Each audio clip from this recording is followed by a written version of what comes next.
Supreme नमस्कार मित्रों। मैं आपके सम्मुख आज इस विषय को लेकर उपस्थित हूँ। वह विषय हर किसी के जीवन में आता ही है और उस विषय में जितना बोला जाए कहा जाए वह कम ही है।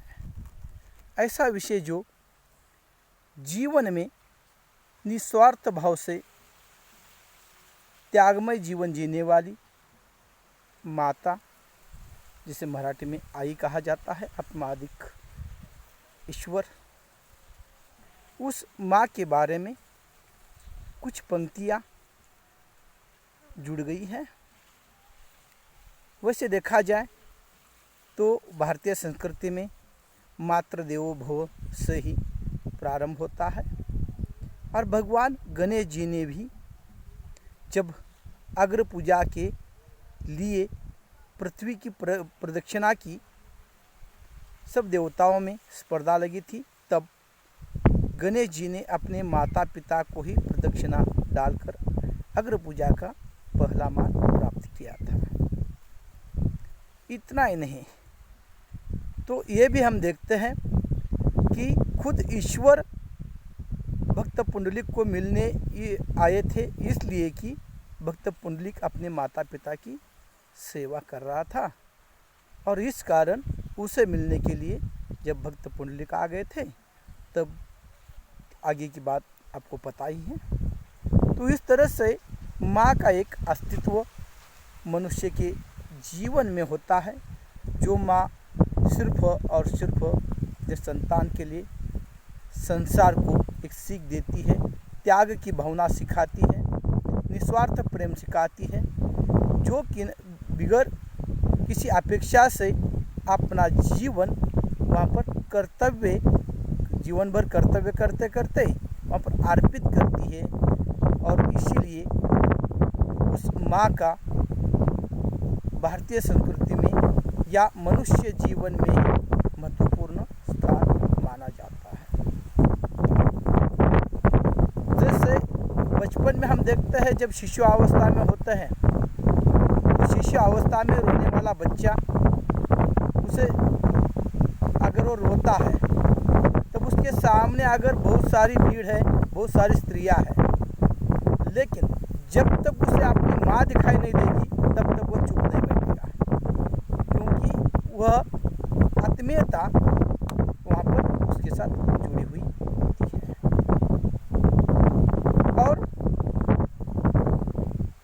वह भावना न जाने उम्र के वहाँ पर बदलाव में, उम्र के बदलते हुए रूप में मनुष्य की वह भावना कहाँ खो जाती है और आहिस्ते आहिस्ते माँ का वह प्रेम मनुष्य भूलने लगता है। माँ नहीं बदलती, माँ का प्रेम नहीं,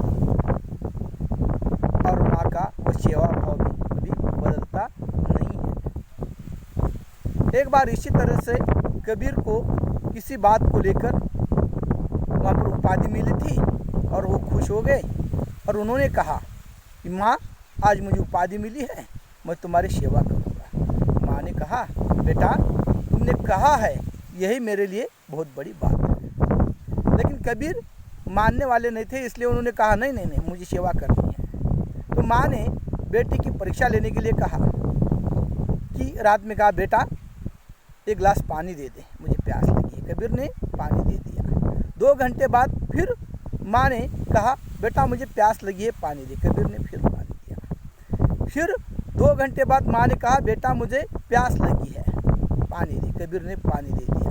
इस तरह से सुबह में जब माँ कहती है बेटा मुझे पानी दे दे, तो कबीर वहाँ पर गुस्सा हो जाते हैं और कहते हैं, ये क्या है माँ, ये तरीका है पानी मांगने का?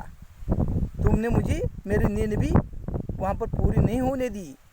और इस तरह से जब कबीर कहते हैं तब माँ कहती है, बेटा न जाने कितनी रातें मैंने तेरे लिए जग कर गुजारी है, तुम्हें सूखे पर मैंने सुलाया और खुद गीले पर वहाँ पर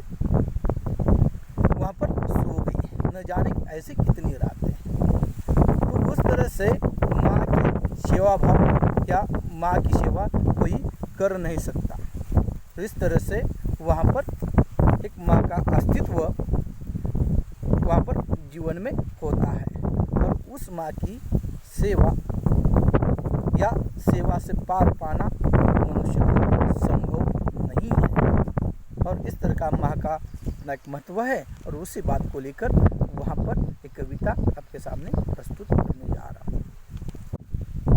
तो वह कविता आपके सम्मुख प्रस्तुत करने जा रहा हूँ। कविता का नाम है माँ।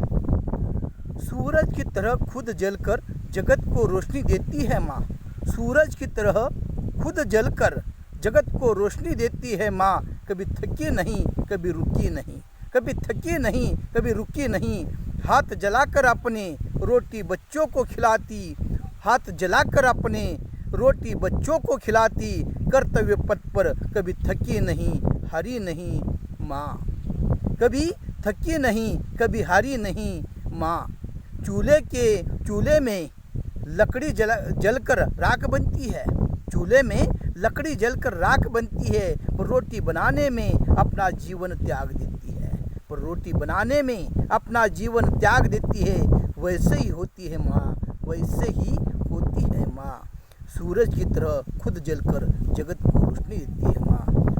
सूरज की तरह खुद जलकर जगत को रोशनी देती है माँ। छाव हो या हो धूप, छाव हो या हो धूप, वृक्ष की छाया, नदी की लहर, बारिश की बूंद, पद का दिया,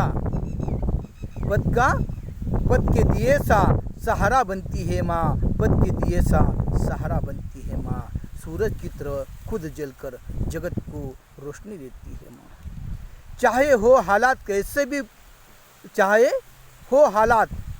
भी पृथ्वी सा सहती रहती है माँ। चाहे हो हालात कैसे भी पृथ्वी सा सहती रहती है माँ। धुआं हो या तपन कभी हटती नहीं। बच्चे के सपनों के लिए कभी थकती नहीं। धुआं हो या तपन कभी हटती नहीं। बच्चों के सपनों के लिए कभी थकती नहीं। सागर सा उसका मन बहता है चलता है। सागर सा उसका मन बहता है चलता है। भावनाओं के संग बचपन से त्याग का जीवन जीती है माँ। बचपन से ही त्याग का जीवन जीती है माँ। सूरज की तरह खुद जलकर जगत को रोशनी देती है माँ। सूरज की तरह खुद जलकर जगत को रोशनी देती है माँ। बच्चों की खुशी में उसका पेट भरता है। बच्चों के खुशी में उसका पेट भरता है। खुद कभी रोटी खाई या नहीं याद नहीं है उसे। खुद कभी रोटी खाई या नहीं याद नहीं उसे। सूरज की तरह खुद जलकर जगत को रोशनी देती है माँ। सूरज की तरह खुद जलकर जगत को रोशनी देती है माँ। खुद कभी रोटी खाई या नहीं याद नहीं उसे। पर बच्चा भूखा न रहे यही सोचा करती है माँ। पर बच्चा भूखा न रहे यही सोचा करती है माँ। सूरज की तरह खुद जलकर जगत को रोशनी देती है माँ। शब्दों से बयां करना उसका अस्तित्व संभव नहीं। शब्दों से बयां करना उसका अस्तित्व संभव नहीं। उसके पल्लू की चादर से बढ़कर कोई खुशी नहीं। उसके पल्लू की चादर से बढ़कर कोई खुशी नहीं। सूरज की तरह खुद जलकर जगत को खुशी देती है माँ। सूरज की तरह खुद जलकर जगत को रोशनी देती है। इसमें जो कुछ गलतियाँ हैं वह मैं स्वीकारता हूँ और उसे वहाँ पर वह गलतियाँ दोबारा न हो इसका प्रयास करूँगा। और जो कविता है ये काल्पनिक है, निजी भावनाएं हैं। इसका किसी के जीवन के साथ कोई संबंध नहीं है। हो सकता है एक आध बार कोई विषय किसी के जीवन के साथ जुड़ जाए तो यह ऐसा संभव नहीं होता कि वह उस व्यक्ति पर या उस व्यक्ति को नज़र में रखकर लिखा गया होता है। ऐसा नहीं होता। अपनी कल्पनाएं होती है, अपने विचार होते हैं और वह विचार हम प्रस्तुत करने का प्रयास करते हैं। वह मात्र अपनी कल्पना है, अपने विचार हो सकते हैं। उसका किसी के अन्य व्यक्ति के जीवन के साथ कोई संबंध नहीं होता। नमस्कार।